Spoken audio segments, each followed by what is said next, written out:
근대사를 보면요, 특히 유럽의 근대사를 보면 그 여러 유명한 집안들이 있습니다. 집안 중에 그 왕가 중에서 가장 유명한 왕가가 합스부르크 왕조입니다. 합스부르크 왕조는 그 비엔나를 중심으로 해서 독일, 그러니까 신성 로마 제국을 다스렸던 그런 왕조인데, 그 왕조의 가장 마지막이 사실은 그 합스부르크 왕조가 가장 화려한 때였습니다. 그때의 그 왕과 같은 왕비가 누구였냐면 마리아 테레지아라는 왕녀였습니다. 왕비라고 할 수 있는데 사실은 왕녀예요. 원래는 왕녀. 근데 그 마리아 테레지아가 이 프란츠 스테판이라는 남자하고 그 연모하다가 결국 결혼했습니다. 당시는 흔치 않게 연애를 먼저 하고 그리고 그 왕가의 승인을 받아서 결혼까지 하게 됐는데 전부 16명의 자녀를 낳았습니다. 그 중에 많은 수가 전염병으로도 죽고 일찍 죽고 이렇게 했지만은 그 많은 자녀들을 통해서 거의 합스부르크 왕가 거의 마지막 때에 국력은 쇠해지고 그 합스부르크 왕조도 쇠퇴했지만 마지막 영화를 누리게 된 것이 결혼 동맹을 통해서 누리게 됩니다. 그러니까 그 마리아 테레지아의 가장 유명한 자녀가 막내딸인 마리 앙뚜아네트입니다. 그 프랑스의 루이 16세와 결혼했던 그 마리 앙뚜아네트, 프랑스 혁명으로 그 기요틴에서 죽게 되죠. 또 나폴리 왕과 결혼한 나폴리 왕비가 된 마리아 카롤리나, 또 이태리 파르마 공비가 된 마리아 아말리아. 그래서 프랑스, 또 스페인, 이탈리아 전체와 결혼으로 동맹을 맺게 됩니다. 그리고 그 두 아들은 신성 로마 제국의 황제가 되고, 그 마지막 황제 레오폴드 2세는 스페인의 공주와 결혼합니다. 그러니까 유럽 전역과 결혼 동맹으로 맺어져서 가장 그때가 합스부르크 왕조의 화려한 때입니다. 그리고 지금도 비엔나에 가면 가장 두드러지게 나타나는 그 사람이 마리아 테레지아예요. 그 유명한 그 박물관 앞에도 마리아 테레지아의 그 동상이 있고, 가장 아마 합스부르크 왕조에서 가장 유명한 사람이 여자인 마리아 테레지아인 것 같습니다. 이렇게 중세도 그렇고 또 근대 와서도 결혼 동맹을 통해서 나라를 굳건하게 하려는 노력들은 굉장히 많습니다. 유럽도 그렇지만 중국도 마찬가지예요. 고대에서부터 한나라 때도 그 북쪽의 흉노족 때문에 엄청나게 이 중국이 고통을 받습니다. 그래서 간간히 그들을 대적해서 몰아내려고 싸우기도 하고 진나라 때는 만리장성도 하고 했지만은 많은 경우에 결혼 동맹도 했습니다. 공주를 그 흉노족에 시집을 보내. 그래서 적어도 그런 동안에는 좀 평화를 이루고 이런 국가적인 면에서도 이렇게 결혼을 통해서 많은 삶의 안전과 안녕과 평화를 도모합니다. 우리 개인적인 차원에서도 결혼은 많은 결과를 초래합니다. 누구와 결혼하느냐에 따라서 우리 인생이 많이 바뀌는 걸 봅니다. 더러운 사람하고 결혼하면 평생 더러운 환경에서 살아야 되고, 음식 잘하는 사람하고 결혼하면 평생 이비호사를 누립니다. 게으름뱅이하고 결혼하면 평생 가난하게 살아야 되고, 안 믿는 사람하고 결혼하면 평생 괴로울 가능성이 많습니다. 이 이스라엘이 남북으로 갈렸을 때 다윗의 후예는 남왕국 유다에서 계속해서 그 왕권을 누리고 살아갑니다. 북쪽의 이스라엘은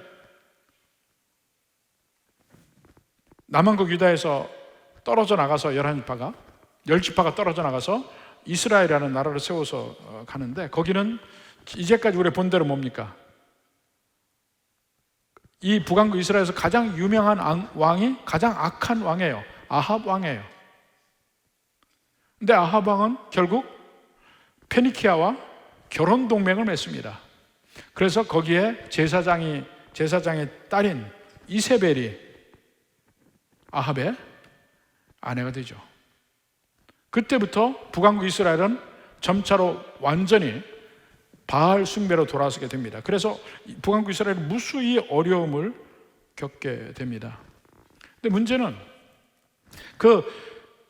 바알 숭배하는 사상, 하나님을 배반하는 그 일이 북왕국 이스라엘에만 그치지 않고 남왕국 유다에까지 영향을 미치게 됩니다. 그것이 언제부터냐면 그 남왕국 유다에 몇 안 되는 선한 왕 중에 하나인 여호사밧 왕 때부터입니다. 자, 열왕기상 22장 44절에 보면 여호사밧이 이스라엘의 왕과 더불어 화평하니라. 아합 왕과 가까워요. 결국 결혼으로 동맹을 맺게 됩니다.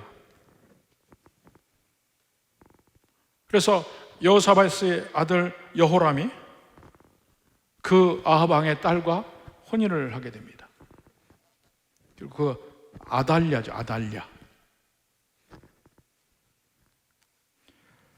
그러니까 바로 그 아달랴를 통해서 페니키아의 바알 신앙이 북왕국 이스라엘에게 갔고, 이세벨을 통해서 갔고, 이세벨의 딸인 아달랴를 통해서 남왕국 유다에까지 그 하나님을 떠나는 악의 뿌리가 전파되기 시작한 광경입니다. 오늘 본문이 바로 그런 면을 볼 수가 있습니다. 이 악을 행하는 게 이렇게 계속해서 이 전염성 있는 걸 보여줍니다. 거기 16절부터 18절까지 봅시다.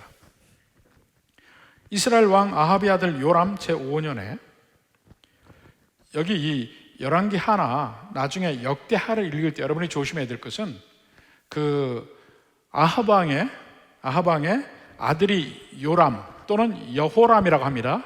그리고 그 아들이 아하시아예요. 아하시아인데 이 남왕국 유다의 왕들의 이름과 상당히 비슷합니다.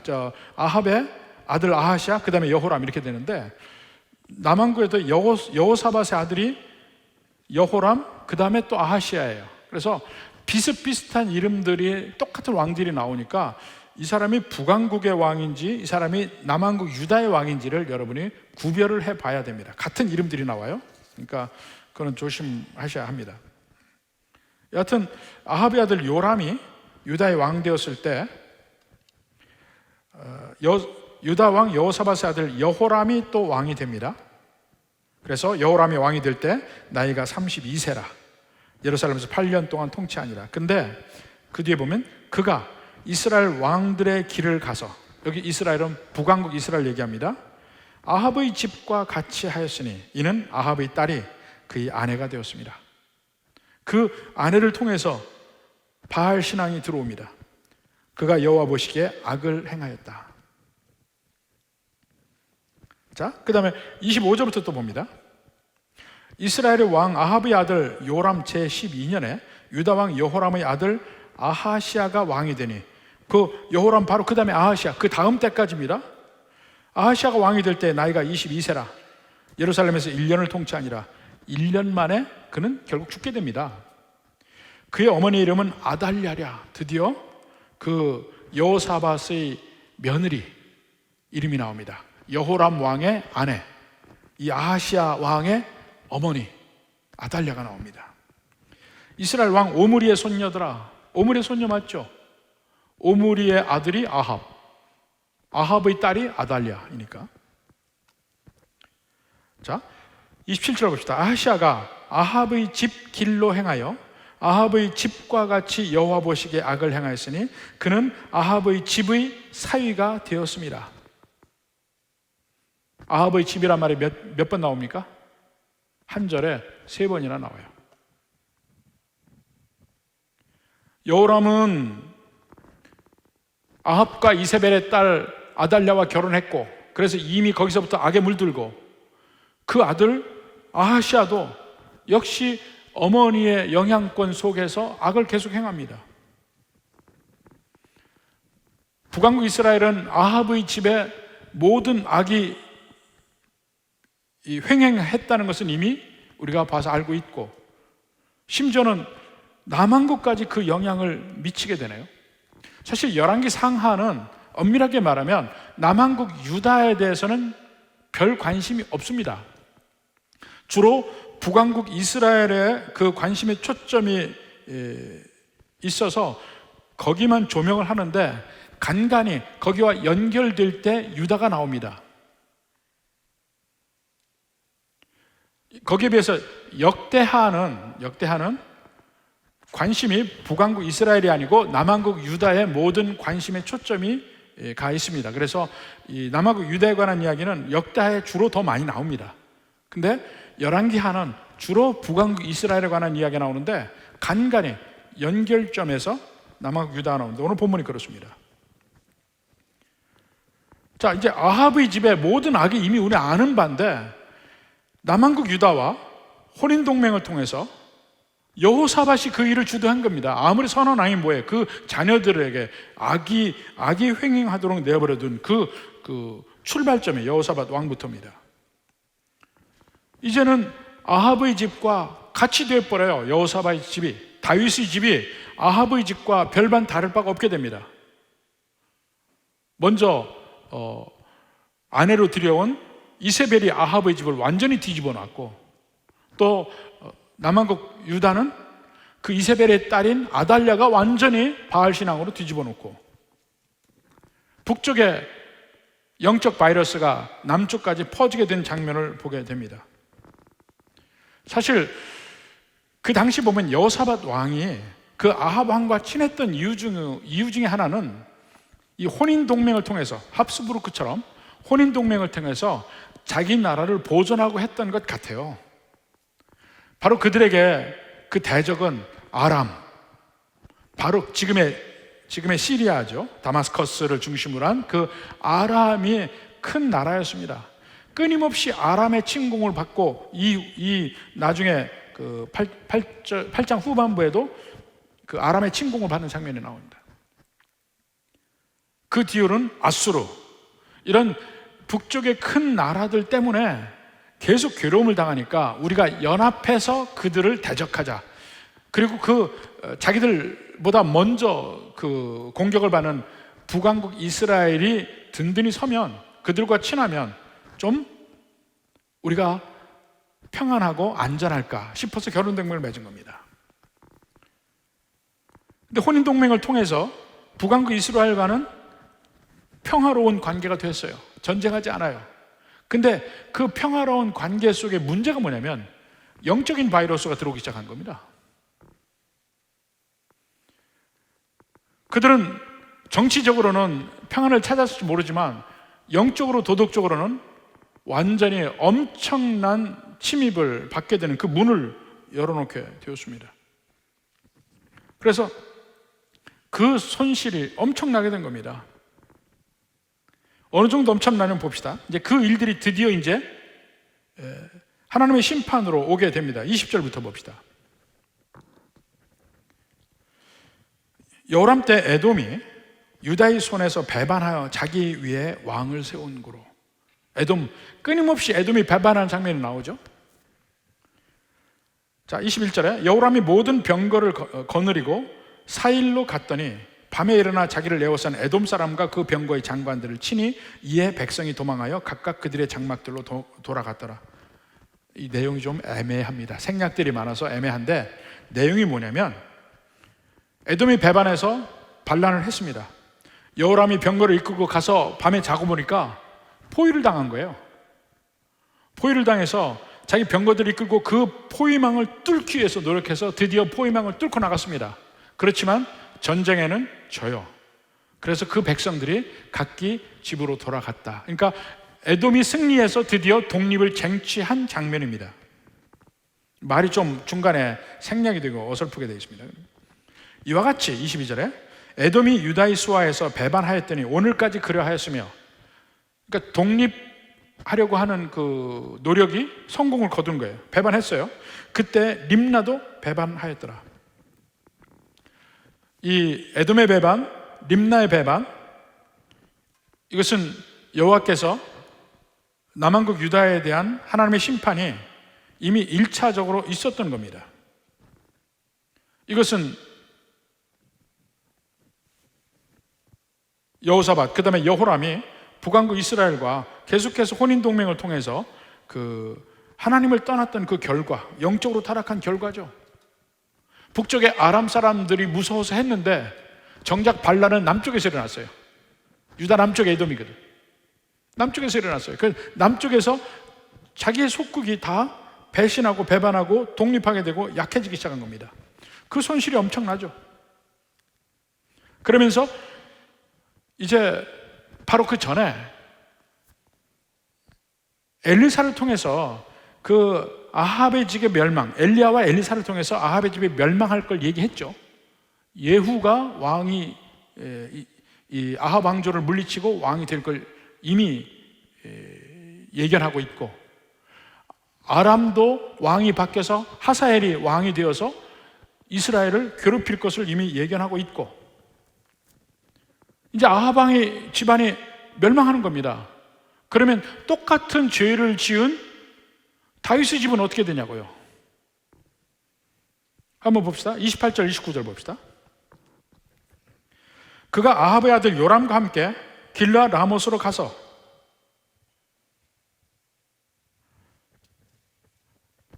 아람 왕 하사엘과 더불어 싸우더니, 길르앗 라못은 요단강 동편에 있는 이스라엘 땅입니다. 아람 사람들이 요람에게 부상을 입힌지라 요람 왕이 아람 왕 하사엘과 싸울 때 라마에서 아람 사람에게 당한 부상을 치료하려 하여 이스라엘로 돌아왔더라.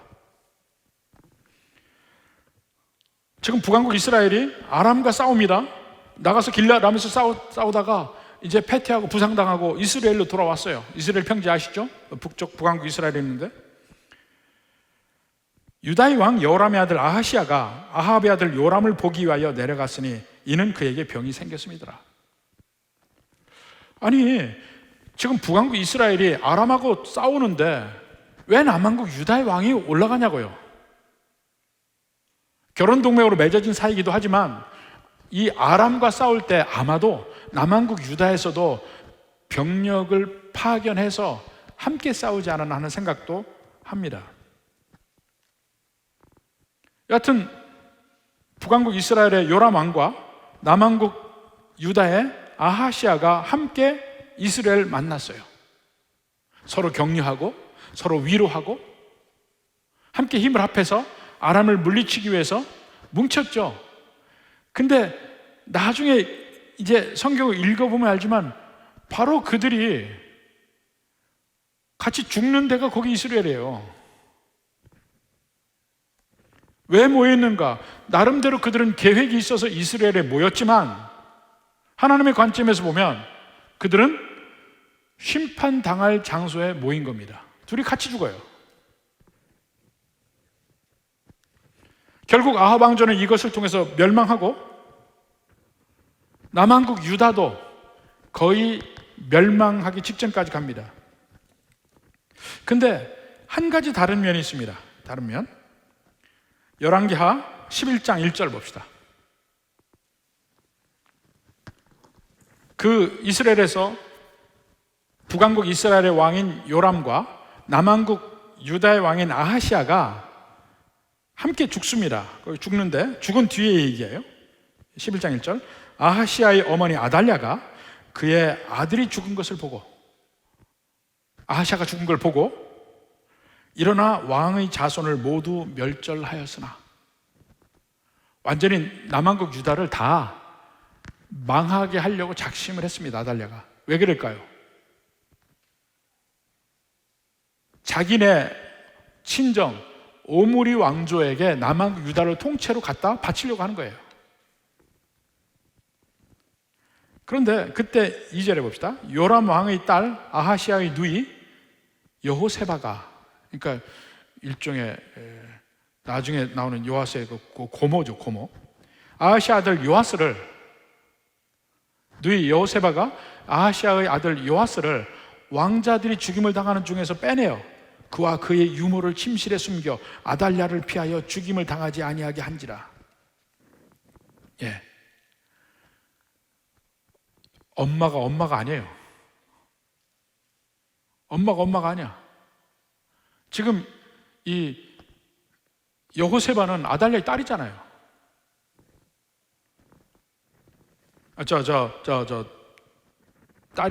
딸이죠, 맞죠? 딸이고. 그리고 아하시아와 누이예요. 근데 아하시아의 아들, 어린 아들 요아스를 살리기 위해서 온갖 노력을 하는 겁니다. 그래서 3절에 보니까 요아스가 그와 함께, 그러니까 유모와 함께 여호와의 성전에 6년을 숨어 있는 동안에 아달랴가 나라를 다스렸더라. 그 6년 동안 드디어 아달랴가 남왕국 이스라엘을 완전히 초토화시키는 장면이 나옵니다. 근데 6년 뒤에 제사장 여호야다를 중심으로 해서 아달랴를 내쫓고 남왕국 유다를 다시 세웁니다. 거기 21절, 11개 11장 21절에 보면 요아스가 왕이 될 때에 나이가 7살이었더라. 6년 숨었으니까 원래 그 도망갈 때 나이가 몇 살이에요? 1살이에요, 1살.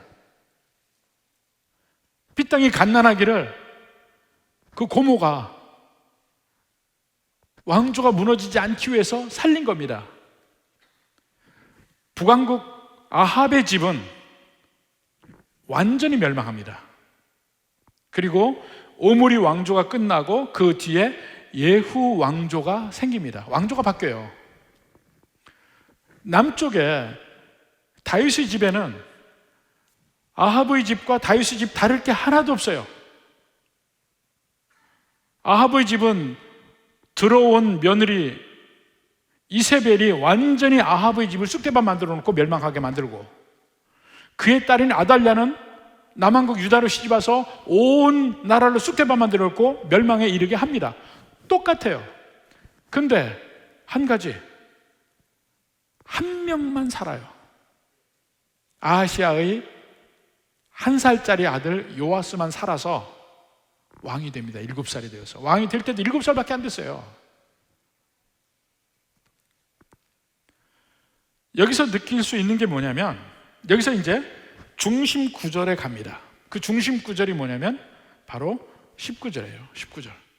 오늘 본문의 19절 말씀이 이 오늘 본문의 중심 구절이면서 동시에 열왕기 상하 전체의 중심 구절이라고 할 수 있습니다. 보십시오. 여호와께서 그의 종 다윗을 위하여 유다 멸하기를 즐기하지 아니하셨으니 이는 그와 그의 자손에게 항상 등불을 주겠다고 말씀하셨습니다. 요아스가 살아남은 이유는 고모가 작전을 잘 써서도 아니고, 요아스의 명이 길어서도 아니고, 오직 하나님이 다윗의 집은 멸망시키지 않겠다는 하나님의 의도 때문에 그렇습니다. 지금 아합의 집과 다윗의 집을 비교하고 있어요. 열왕기 상하에서 아합의 집 멸망당했어. 다윗의 집 똑같아요.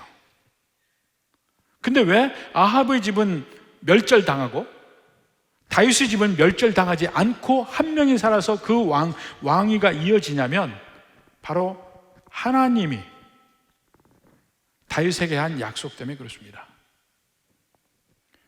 다시 그 다윗의 언약에 돌아가서 볼까요? 사무엘하 7장 12절부터 봅니다.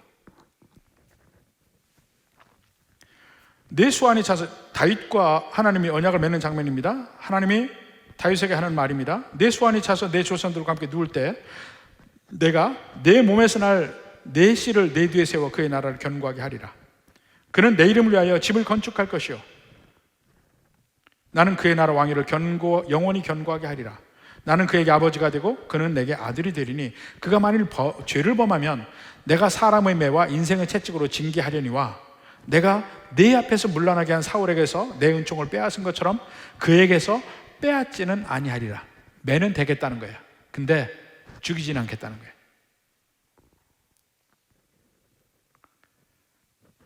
이 약속대로 지금 다윗의 집이 거의 멸망 직전까지 가요. 근데 완전히 끊어지진 않게 해요. 요아스가 삽니다. 이 19절 끝에 보면 이는 그와 그의 자손에게 항상 등불을 주겠다고 말씀하셨습니다 이야기하고 있죠. 그 등불에 관한 면을 우리 함께 봐야 됩니다. 등불, 원래 이 등불은 다윗을 이야기하는 것이었어요. 사무엘하 21장 17절을 봅시다. 자, 수리 아들 아비새가 다윗과 그 블레셋 사람들을 쳐 죽이니 그때 다윗의 추종자들이 그 다음에 그에게 맹세하여 이르되 왕은 다시 우리와 함께 전장에 나가지 마옵소서. 그 다음에 이스라엘의 등불이 꺼지지 말게 하옵소서. 전쟁을 할 때 다윗이 왕인데 장수들과 함께 전쟁 전방에 나가서 막 싸웁니다. 그러니까 장수들이 깜짝 놀라서 왕은 나가지 마시오, 우리가 싸울 테니까. 왕은 이스라엘의 등불이 됩니다. 그 다윗 왕을 이스라엘의 등불이라고 했어요. 근데 나중에 보면 다윗의 후손인 그 왕들도 이스라엘의 등불이라고 합니다. 열왕기상 11장 36절 봅시다. 그의 아들에게는 내가 한 지파를 주어서, 르호보암 얘기죠. 한 지파를 주어서 내가 거기에 내 이름을 두고자 택한 성읍 예루살렘에서 내 종 다윗이 항상 내 앞에 등불을 가지고 있게 하리라. 이게 다윗이 항상 등불을 가지고 있게 하리라, 이것은 다윗의 후손인 왕들이 계속 있으리라 하는 얘기입니다. 그 이후의 왕들을 등불이라고 표현했어요.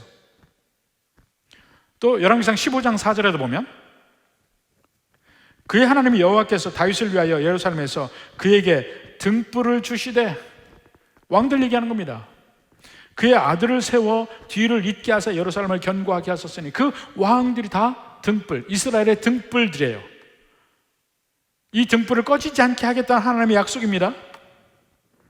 그런데 이 등불이 나중에 다윗의 자손, 우리가 기다리는 여호와의 기름 부음 받은 자 메시아를 이스라엘의 등불이라고 표현합니다.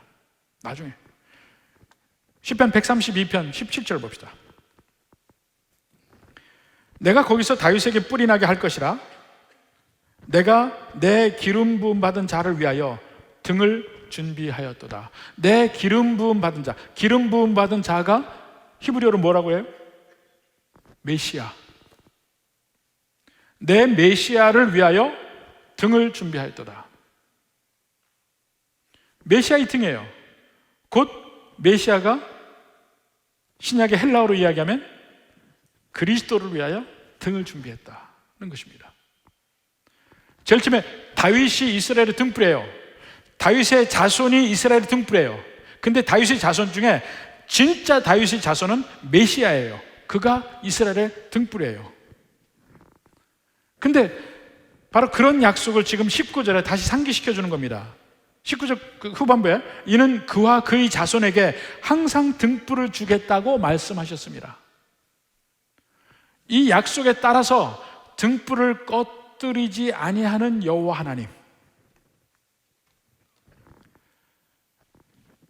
그러니까 유다 왕들이 악하면 악할수록 여호와의 언약이 더 두드러지게 나타나는 장면입니다. 악하면 악할수록. 다윗의 왕조, 다윗의 후예들인 여호람 왕, 아하시아 왕 전부 악하단 말이에요. 그럴수록 그럼에도 불구하고 끝까지 멸망시키지 아니하시는 하나님이 나오는 거예요. 그러니까 당시 상황을 보면 하나님이 약속을 안 지켜도 되는 수만 가지 이유가 다 나옵니다. 지금 여기 계속해서 이스라엘 왕들 다 악을 행하고 심지어 유다의 왕까지 악을 행하는 장면이 오늘 나온 거예요. 그럼에도 불구하고 하나님은 그 약속을 붙들고 계십니다. 자, 거듭 말씀드리면 열왕기 상하는 누구를 대상으로 썼다고 그랬습니까? 열왕기 상하는 최초에 누구를 대상으로 썼어요? 예, 맞습니다. 포로기의 이스라엘 백성들. 참다. 맨날 제가 질문하고 제가 대답을 해야 되겠습니까? 포로기의 이스라엘 백성들을 대상으로 썼다고 그랬어요. 그들이 지금 열왕기 상하를 읽고 있습니다. 그 포로로 잡혀간 이스라엘 백성들은 마음에 뭐가 있다고 그랬어요? 아니, 우리 하나님 여호와가 천지 만물을 지으신 하나님인데 왜 하나님의 백성인 우리가 다른 나라에게 져서 이렇게 포로로 와야 됐나요? 이게 질문이 남는 겁니다.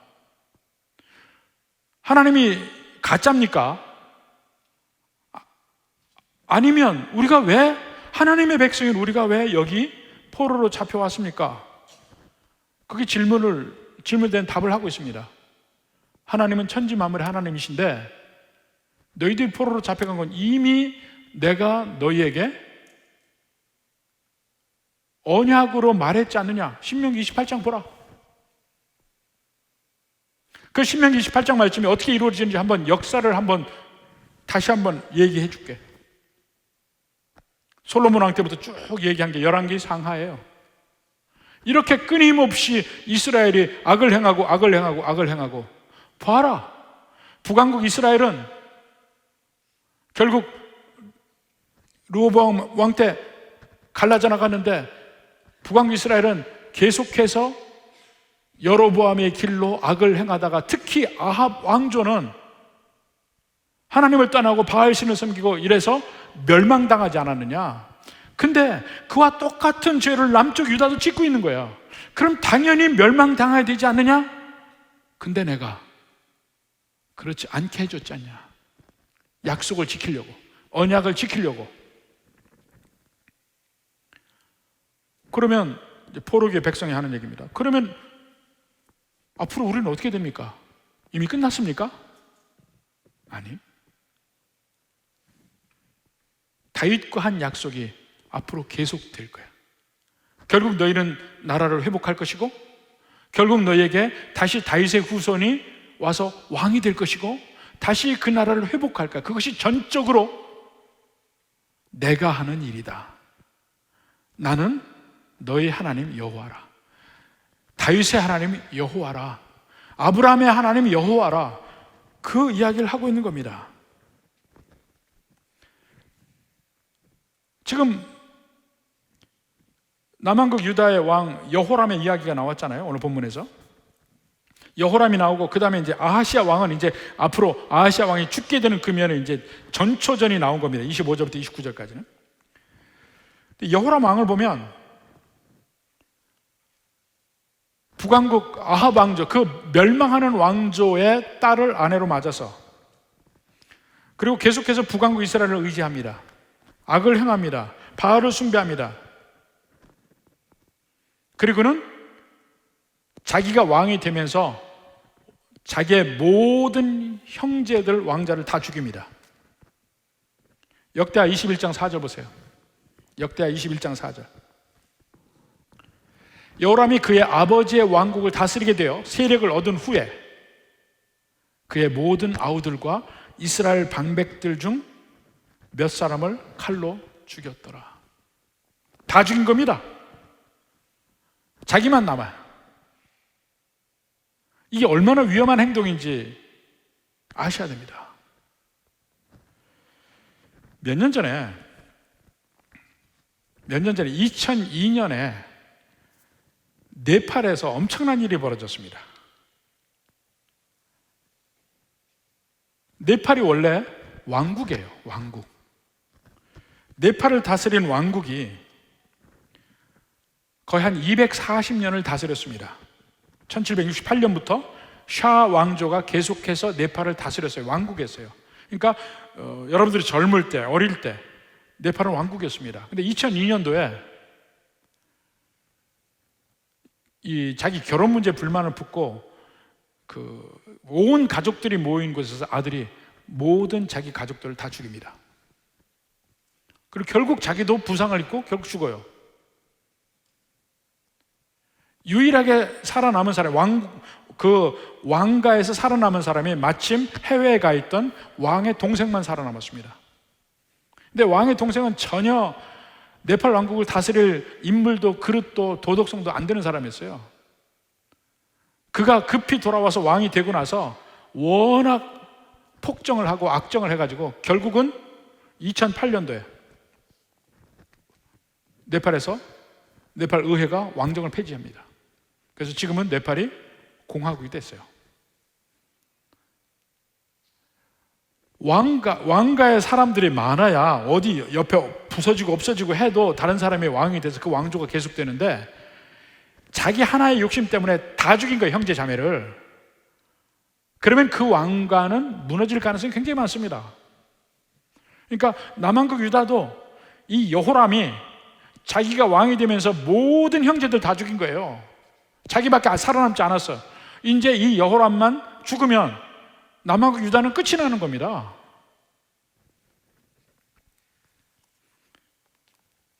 근데 아까 열왕기 11장 1절 읽을 때 뭐라 했습니까?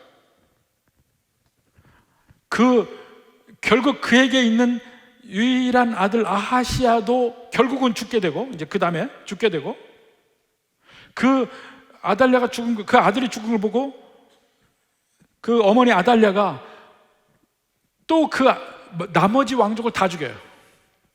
완전히 유다의 그 다윗 왕조가 다 완전히 멸망할 때입니다. 그때 여호람은 어떻게 되냐면, 역대하 21장 14절부터 봅시다. 여호와가 내 백성과 내 자녀들과 내 아내들과 내 모든 재물을 큰 재앙으로 치시리라. 이것은 미리 선지자가 얘기한 내용입니다.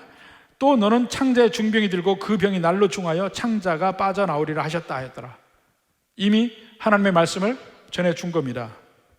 근데 결국은 16절에 결국 그대로 됩니다. 여호와께서 블레셋 사람들과 구스에서 가까운 아라비아 사람들을 마음을 격동시키사 여호람을 치게 하셨으므로 그들이 올라와서 유다를 침략하여 왕궁의 모든 재물과 그의 아들들과 아내들 다 탈취했어요.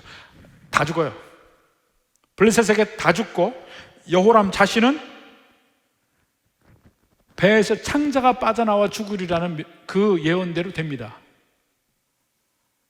왕조가 멸망하는 거죠. 왕은 그렇게 중병으로 죽고, 그 아내와 자식들은 블레셋이 쳐들어와서 다 끌고 가고, 오직 하나 막내 아들 여호아스가 이게 아하시야의 다른 이름이에요. 아하시야 외에는 한 아들도 남지 아니하였더라. 얼마나 그 왕국이, 아니면 그 다윗 왕조가 풍전등화에 있는 줄 알 수가 있습니다. 한 명밖에 살아남지 않았어요. 온 다윗 가문 전체에서 한 명만 살았어요. 여호아스. 근데 그 한 명 살았을 때도 지금 오늘 마지막 읽은 25절부터 29절 보면 그 여호아스도 이스라엘 평지에 요람 왕이 중병 들었다고 가서 거기서 함께 두 왕이 죽습니다. 그마저도 죽어요. 죽은 걸 보고 대비였던 그 어머니 아달랴가 나머지 유다의 모든 족속을 다 완전히 쓸어버리죠. 근데 그 딸 여호세바가 1살 된 어린아이를 숨겨요. 어디서 숨겼어요? 여호와의 성전에다가 숨긴 거예요. 그 제사장들이 키웠어요. 6년 동안. 그리고 7살 될 때 드디어 왕이 됩니다. 여호야다가 제사장이 아달랴를 물리치고 그 제사장과 함께한 그 사람들이 다시 왕권을 회복하고 요아스가 7살 때 왕이 돼요. 그래서 그때부터 신명기의 말씀대로 이 남한국 유다가 다시 개혁을 이루어지고 새 바람이 있고 완전히 말씀으로 회복되는 그 대목으로 갑니다. 근데 여호사밧에서 여호람, 아하시야, 요아스까지 이 대목을 보세요. 얼마나 풍전등화했던가. 멸망당해야 마땅해요. 아합의 집과 비교해보면. 근데 오직 하나님은 다윗의 집을 끝까지 지키십니다. 여호람의 아들 하나 아하시야가 죽고 이 다윗 왕조 다 죽었을 때 1살짜리 요아스를 살립니다. 그래서 남한국 유다를 다시 바알 신앙을 다 없애버리고 여호와 하나님을 섬기는 신앙으로 회복하게 만드셔요. 개인인 여호람은 온갖 괴로움 속에 창자가 터져 나와서 자기는 죽고 자기 가족 다 멸문지화를 당하고 근데 그 아들 하나가 살아. 여호아스, 아하시아. 이렇게 남왕국 유다의 왕들이 악할수록, 그리고 그 심판이 심하면 심할수록, 중하면 중할수록 완전히 하나님의 언약 하나 때문에 살게 되는 그면, 바로 그런 연유 때문에 결국은 전적으로 하나님의 언약 때문에 이스라엘이 남게 된다는 면을 계속해서 보여주는 겁니다. 여기 이스라엘 백성들의 악을 보여주면서 우린 보통, 자, 이렇게 악을 행하고 처참하게 죽는 거 봐라, 그러니까 회개하고 하나님께 돌아와라, 다 얘기하지만 진짜 하나님께서 여기에서 말씀하고 싶은 건 뭐냐면, 너희들 다 내가 살려줘서 사는 거야, 이 말을 하고 싶은 겁니다. 아합의 집과 다윗의 집에 틀린 게 뭐가 있냐? 똑같다는 거예요. 아합의 집 멸망했지 않냐? 여기도 거의 멸망했지 않냐? 그런데 내가 다윗과 한 언약 때문에 등불은 끄지 않을 것이야. 이게 핵심이에요, 핵심. 바로 그 하나님의 품성 때문에 오늘날 저도, 오늘날 여러분도 예수 믿고 번듯하게 여기 앉아 있는 거예요. 여러분이 잘해서가 아니고 하나님의 약속 때문에. 내 아들 예수만 믿으면 너희는 살리라. 믿음으로 살리라. 그 믿음으로 사는 겁니다. 부디 이 하나님의 은혜, 이것을 붙들고 사는 겁니다. 감사함으로. 이 은혜가 여러분의 삶 속에 매일매일 느껴지고 새겨지고 감사하고 그 힘으로 살아갈 수 있는 여러분이 되기를 주님의 이름으로 축원합니다.